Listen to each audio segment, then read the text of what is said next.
Today, I'm going to be putting these cars into an Intermountain auto rack. There we go. These cars aren't actually HO scale, but that doesn't matter because they're going to be inside the auto rack, and you're really only going to be seeing a silhouette through the grate on the side of the auto rack. So I've actually already started putting cars in this, but I put it back together for the video's sake. So this is how it looks right now. I really like that. Oh, yeah, this one, the doors are really easy to open. That's kind of a problem that will have to be addressed. Usually they're more difficult than that, but anyways. Oh, where was I? I've already started putting cars in, and it looks really nice. When you're looking at it on a layout from the distance, you won't even be able to tell they're not HO scale. Although, the other benefit of the metal grates kind of hiding the detail of the cars is they're not really well detailed. That's why I actually chose to put them in the auto rack. We're not going to put nice HO cars in the auto rack. That's going to be for the layout, for display only. So, I mean, the lights aren't even printed in the right spot. Looks like someone spilled mustard on it, but that doesn't matter. So basically the first step is to disassemble the auto rack, and we start by taking off the doors, which it kindly started doing it on its own for us. Maybe the other side will come off a little. Okay, actually I really shouldn't. Don't do that. Basically don't follow any of my instructions. I'm an idiot. I don't know what I'm talking about. So the first thing we want to do is to take the auto rack apart, and the first step in taking the auto rack apart is to delete the doors. Now, typically on a Intermountain auto rack, doors are kind of tricky to take off, and they require a lot of effort, but I got lucky, and these ones just... that meat just falls right off the bone. Now, once the doors are gone, the next step is to take off the roof. Now, taking off the roof is probably the trickiest part in the disassembly because it's glued in place. This one I've already disassembled, so the glue is broken, but if it weren't, the glue would be right there. That's typically where it's glued, and then the rest of the roof is just held in with clips. So, breaking the glue can be done with something shaped like this, a razor blade that's pretty thick. I'm not really sure what this tool is, actually. Small pry bar? I don't know. You can also do it with a flathead screwdriver. Oh, that's... pretend that was flathead.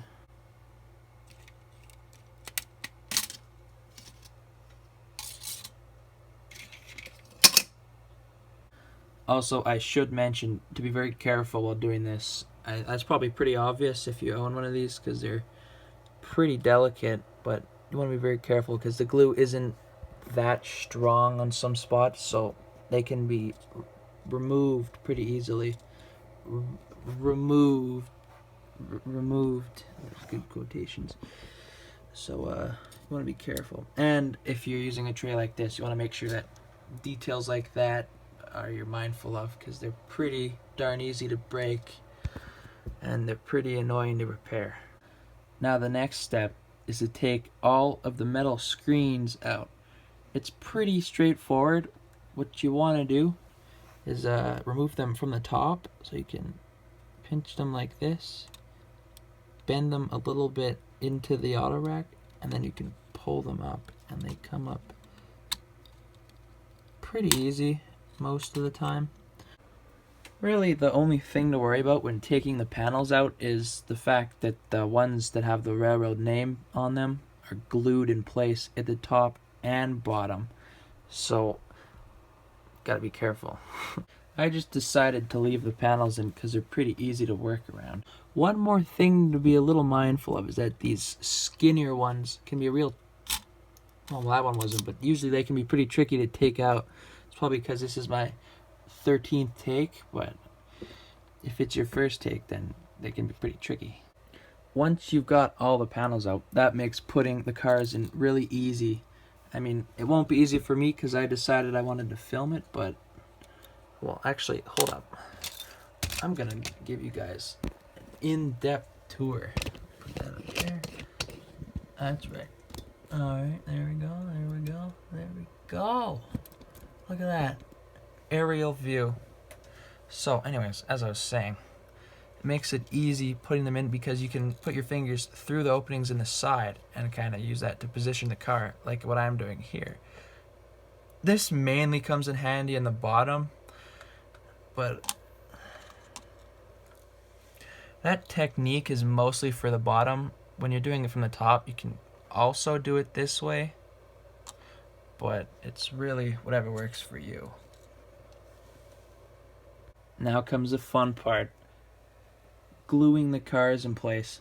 We decided to use aquarium sealant because our theory was the regular CA glue would become brittle over time, and then all the vibrations from it going over the track we did would eventually shake it loose, and we'd have a bunch of cars rattling around. So something that stays, what's the word? I don't know. Rubbery, I guess, would probably be better suited. And if it works underwater, why shouldn't it work here? So the technique I've devised for gluing the cars in place is to take a little glob of the glue and put it on each of the 4 wheels. And this is done with just a toothpick and absolute precision, which is not what I'm doing. There we go. One thing that we'll keep in mind when working with the aquarium sealant is that if you leave it out just for a little bit even, the glue on the end of the nozzle can dry pretty quickly actually, so it makes it not very sticky.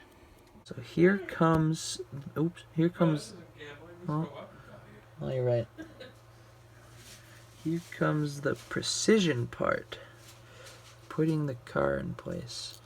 Now, they're not going to be perfectly lined up. That's how it is in real life, but you want them to be relatively consistent. And now we put it in place. This is a lot easier on the top row. On the bottom, here, I'll show you an artist interpretation. Where to put this? There we go. You have to put your pinkies in through the side and position them in place like that. Oops. I guess that one wasn't fully dry. Note to self, don't move them until they're dry.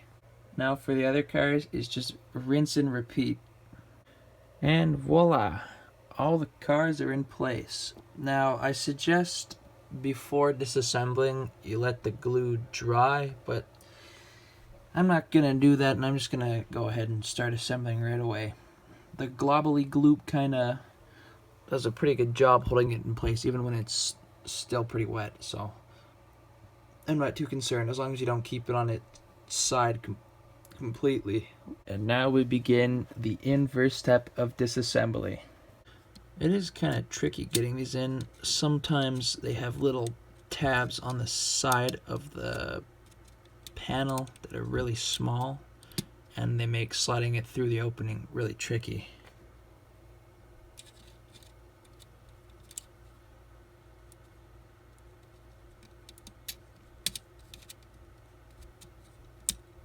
And there we go. The vehicles are in place as well as this nice see-through panels. Doesn't that look nice?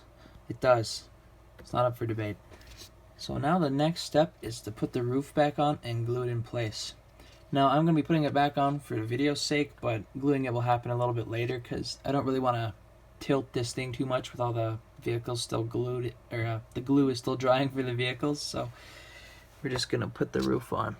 Now it's going to be a little tricky because of some of the panels. Now this one's better than most. All of them seem to have gone in place pretty well, with the exception of these little skinny ones there. So you may have to get a tool to reach inside and push them out of the way when clipping the roof on. Or not. Or maybe I lied. Wow. Well, look at that. The roof will clip in place. You want to make sure you complete this step on both sides of the auto rack.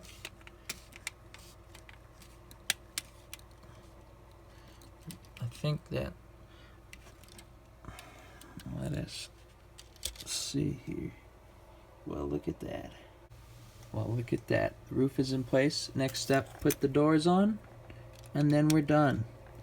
This one, I'm not really sure what to do here. Maybe a tiny little bit of glue, which I don't like doing. I like having the option to open doors, but man, it's hard to film with one hand. We'll just pretend that the doors are on nicely, and there we go.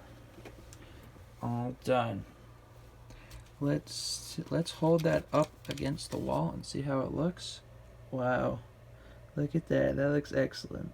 And you can see the shape of the vehicles. It's not just a silhouette, it has features. So nice. And then if you really want to go the extra mile, we can weather it up, and this can be the ultimate final result. Just look at that, huh? Wow. I do share this area with my dad, so that's why there's tanks. But look at that. Weather it up, and it just looks scrumptious.